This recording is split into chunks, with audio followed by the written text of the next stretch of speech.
Hello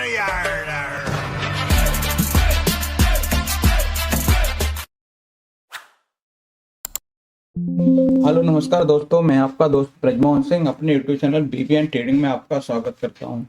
यह video purely education purpose से है। हम इसमें इंट्राडे में सीपीआर के 15 प्राइस एक्शन के बेस पर हम ट्रेड सेटअप को सीखेंगे। ये हमारे 15 प्राइस एक्शन पैटर्न हैं जिनको हम बारी बारी से स्टॉक में स्कैन करके देखेंगे कि आज के दिन क्या ये पैटर्न फॉर्म हुए, और पैटर्न फॉर्म हुए तो किस तरह से ट्रेड सेटअप किया जा सकता था। पहला है हमारे पास, वो है इवनिंग स्टार। इवनिंग स्टार में क्या है, ओपनिंग प्रीवियस डे हाई के ऊपर हो और हम क्लोज नीचे करें तो आफ्टर क्लोजिंग पर हम इसमें ट्रेड प्लान कर सकते हैं। टारगेट सीपीआर हो सकता है। नेक्स्ट है हमारे पास, वो है मॉर्निंग स्टार, जिसकी ओपनिंग प्रीवियस डे लो के नीचे और ऊपर क्लोजिंग आ जाए तो हम एज सीपीआर तक इसका टारगेट रखा जा सकता है। ये है हमारे पास ओडी रिजेक्शन। ओडी रिजेक्शन में क्या है, इसका जो है ना प्रीवियस डे हाई से रिजेक्ट होने पर ये होता है।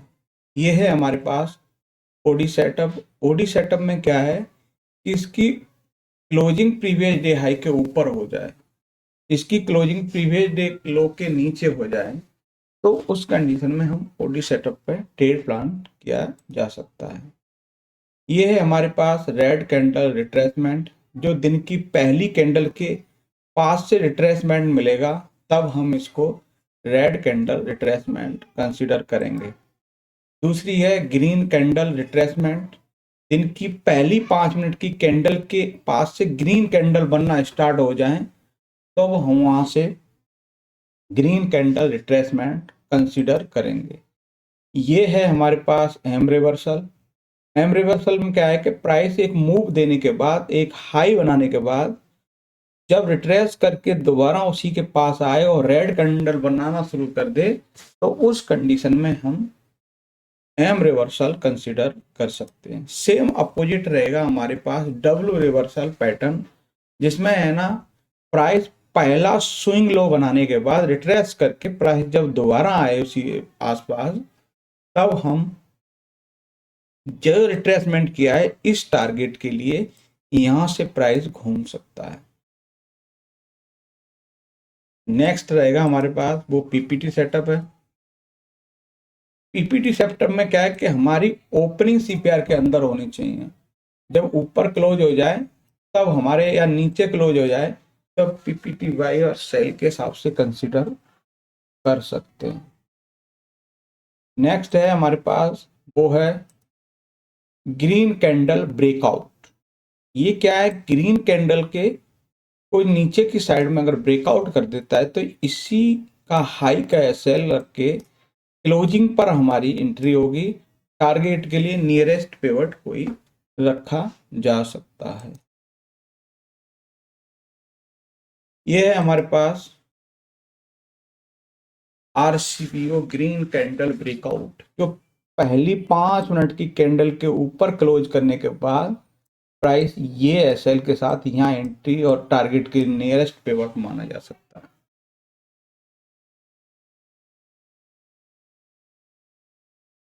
ये है हमारे पास गैप डाउन रिजेक्शन, नहीं sorry gap up rejection. Gap up rejection में क्या है कि प्राइस है ना गैप अप होने के बाद पहली रेड कैंडल बन जाए और फिर लो को ब्रेक करने लगे तो हम कंसीडर कर सकते हैं।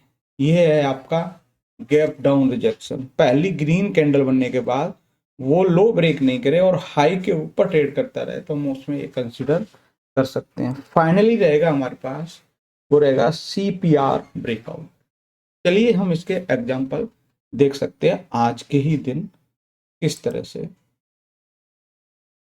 तो हम बात करें, ये है हमारे पास पीपीटी सेल बना, क्योंकि ओपनिंग इसकी सीपीआर के अंदर थी तो उसके हिसाब से इसमें है ना पीपीटी सेल बना एशियन पेंट में, और सेल बनने के बाद प्राइस ने एक अच्छा मूव 1:2 तो आसानी से कवर किया। नेक्स्ट है हमारे पास बैंक निफ्टी ने भी हमारा है ना 1:2 से अच्छा ज़्यादा कवर किया। और ओडी फॉर सेल क्या था कि इसके प्रीवियस डे लो के नीचे क्लोजिंग आ गई, रिट्रेस किया और प्राइस ने फिर डाउन साइड अच्छा मूव दिया। ये जीसीबी के हिसाब से भी है ना एचडीएफसी बैंक ने एक अच्छा मूव दिया। ये ओडी फॉर सेल के हिसाब से डीवी स्लैब ने है ना अभी कंटिन्यू चल रहा है और इस हिसाब से इसने भी आपका टारगेट हिट करेगा 1:2 का। एम रिवर्सल है। एम रिवर्सल में क्या है, एक स्विंग हाई बनने के बाद प्राइस ने है ना यहां से रेड कैंडल बनना शुरू हो जाए तो हम 1:2 के हिसाब से प्लान कर सकते हैं। ये आपका ग्रीन कैंडल थी, जब यहां से ग्रीन कैंडल बनने लगी तो हमारे पास में यहां से बाई करके इस टारगेट के लिए आप जीसीआर के हिसाब से भी जा सकते हो।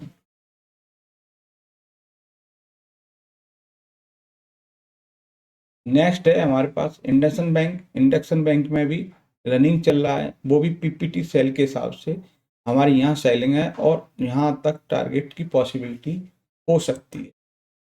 ये ओडी फॉर सेल में कंटिन्यू अब टारगेट के समथिंग पहुंच चुका है, टारगेट हिट कर दिया है। और ये था कोटक बैंक। ये है हमारा इवनिंग स्टार नेस्ले में बना, जो प्रीवियस डे हाई के ऊपर ओपन होकर प्रीवियस डे लो के नीचे क्लोज कर दिया। 1:2 रिस्टोर्ड रेशियो बड़ी आसानी से किया। ये है हमारे पास बजाज फाइनेंस में देखो तो आरसीआर के हिसाब से जब रेड कैंडल बनना शुरू की तो इसने इस कैंडल के लो के आसपास से बड़े आसानी से टारगेट हिट कर दिया। अब इवनिंग स्टार से हमारे पास हिंदुस्तान यूनिलीवर है, इसमें भी टारगेट हिट हुआ। पीपीटी सेल के हिसाब से स्टेट बैंक ऑफ इंडिया में अभी कंटिन्यू चल रहा है, इसके हिसाब से इसने भी टारगेट हिट कर दिया। हिंडाल्को में भी पीपीटी सेल के हिसाब से। महिंद्रा एंड महिंद्रा में भी आपको जीसीबीओ के हिसाब से इसने भी टारगेट हिट किया। इसमें क्या है, हमारे पास एक लो बनने के बाद में प्राइस दोबारा रिट्रेस होके इसी लो के आसपास आई तो 1:2 का रिस्क रिवॉर्ड के रेशियो से हिसाब से भी इसने एक अच्छा ट्रेड यहाँ से भी किया। और डब्ल्यू रिवर्सल के हिसाब से आपको लार्सन एंड टूब्रो में भी आपको ट्रेड देखने को मिला, वो भी सीपीआर के पैटर्न के साथ। नेक्स्ट है हमारे पास AU small finance bank. Finally इसने भी आपका इवनिंग स्टार के हिसाब से पैटर्न को आज के ही दिन इसने टारगेट हिट किया। नेक्स्ट है हमारे पास हिंदुस्तान पेट्रोलियम, जो अभी भी कंटिन्यू चल रहा है और इसमें पैटर्न बना था OD for sale. OD for sale के हिसाब से प्रीवियस डे के लो के नीचे क्लोजिंग आ गई और वहां से इसने सेल साइड एक अच्छा मूव देखने को मिला। नेक्स्ट था बीपीसीएल में भी आपको प्रीवियस डे लो के नीचे क्लोजिंग आ जाने से प्राइस ने आना ओडी फॉर सेल के हिसाब से इसमें भी एक अच्छा मूव देखने को मिला। ये है आपका एवीएफआरएल आदित्य बिरला फैशन, इसने भी अपना टारगेट हिट किया, जिस हिसाब से आपका पीपीटी सेल पैटर्न बनाता, क्योंकि इसकी ओपनिंग सीपीआर के अंदर थी। ये है कंटेनर कॉन्कोर में भी इसके हिसाब से प्रीवियस डे लो के नीचे क्लोजिंग आने के बाद में प्राइस ने एक अच्छा डाउन साइड मूव देखने को मिला। ये नेक्स्ट है, इसमें भी आपका भारतीय इलेक्ट्रॉनिक में भी आपका जीसीबीओ नहीं, इसमें पैटर्न बना था आपका ओडी फॉर सेल के, जो प्रीवियस डे लो के नीचे हिसाब से इसमें भी एक डाउन साइड मूव देखने को अच्छा मिला। फाइनली आपका एक्साइड है, एक्साइड में भी आपको है ना सेम पैटर्न था, वो पैटर्न था ओडी फॉर सेल के हिसाब से इसमें भी आपको एक डाउन साइड मूव देखने को मिला। तो आज के दिन या तो आपको जीसीबीओ में पैटर्न अच्छा परफॉर्म करते हुए देखे या फिर आपका प्रीवियस डे लो के आसपास में आपका देखने को मिले। तो ये थे आपके सीपीआर के 15 प्राइस एक्शन पैटर्न, जिसके हिसाब से आप इंट्राडे में 5 मिनट चार्ट पे आप इसको अप्लाई करके इसके अच्छे रिजल्ट पा सकते हैं। तो वीडियो अच्छा लगे तो लाइक शेयर कमेंट करें और मेरे चैनल को सब्सक्राइब करें। नमस्कार साथियों।